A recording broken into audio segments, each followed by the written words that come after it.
Yo, what's up? This is Marlon Rudette. I'm an artist, singer-songwriter, occasional producer as well. Welcome to my London studio. Today I'm going to be talking about my hit When the Beat Drops Out. Listening to the stems now is bringing back a lot of memories about, the session. It was in Santa Monica in LA. I co-wrote the song with Jamie Hartman, great co-writer. And I guess, it was so important to get a vibe in the room, to get a sound, a punchy sound in the room to help us.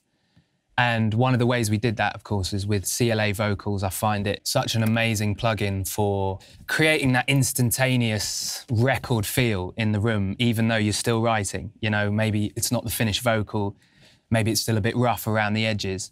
But Jamie was great in sort of insisting that as the song was being written, it sounded great, which gave us a lot of inspiration. I love the slap on it, the reverb, obviously, and I think it's, as a singer, especially myself, I'm not very, stereotypical in terms of, a massive operatic range, so I can get quite self-conscious in the studio. When you're in the heat of the moment and you're on a roll and you're keeping the vibe, keeping the energy going, it's good not to have that many options, for me anyway, And the reverb on this, you've got tight, you've got large, you've got a chamber.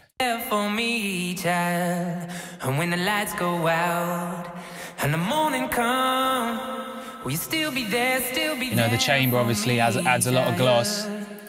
And I think it's just the right amount, you don't get carried away sort of trying 100 different types of reverb when really what you need to be doing is finishing the song, but it's just enough to make it sound massive. Again, the delay.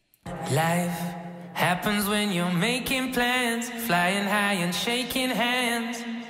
The song will write you, you don't write it. You've got your slap, your 8 and your quarter, very, very simple. Locking it into the rhythm. I think people get carried away with delays a little bit, when what you really need to be focusing on is that lead vocal and that melody that everyone can fall in love with. Keeping it simple, keeping it vibey, very, very interactive, very creative without, losing the flow of the writing process. One of the things that we highlighted with my voice was keeping its presence. I really wanted it to sound like I was in the car with you, leaping out of the radio, or in your front room, or in the bedroom, And one of the plugins that's helped us to do that on many tracks is the CLA 2A. The CLA 2A is brilliant at bringing that presence, making me sit in front of the mix. When you listen to it on the NS10s, it's very, very in front, it's sort of sitting between you and the speakers. And that's something that I really value and really appreciate with it, and it's something that we explored a lot on the album, not just on When the Beat Drops Out.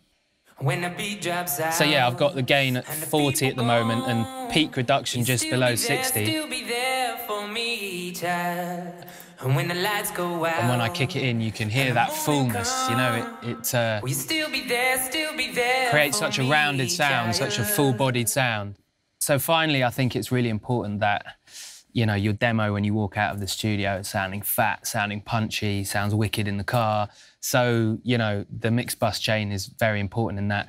I haven't spent nearly enough time mastering the mastering process, and these plugins really allow me to make the piece of music level-wise up there with what you'd be hearing on the radio. The Vitamin plugin is the first thing I go to, adds so much richness to the final mix. Absolutely love it. No idea the technology behind it, but it's brilliant. I'm an old vinyl head, so the Abbey Road vinyl does something very, very interesting character-wise, to the low end especially, adds that crunch. And of course the classic, the L2 Ultra Maximizer, just to make sure that you're pushing the levels as much as possible without sacrificing quality of sound, basically. When I sit in front of the monitors, when I sit at home, I sit in front of the speakers that I like, I sort of try and imagine myself peering through a mix rather than, coming up against a wall of noise and sound.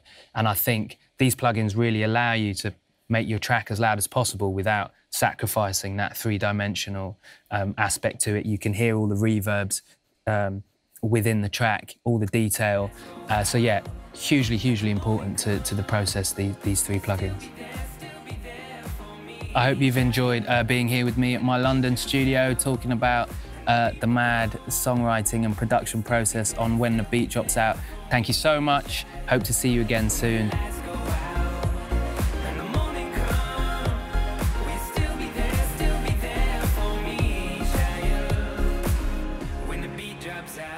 With you, I found a new way to live.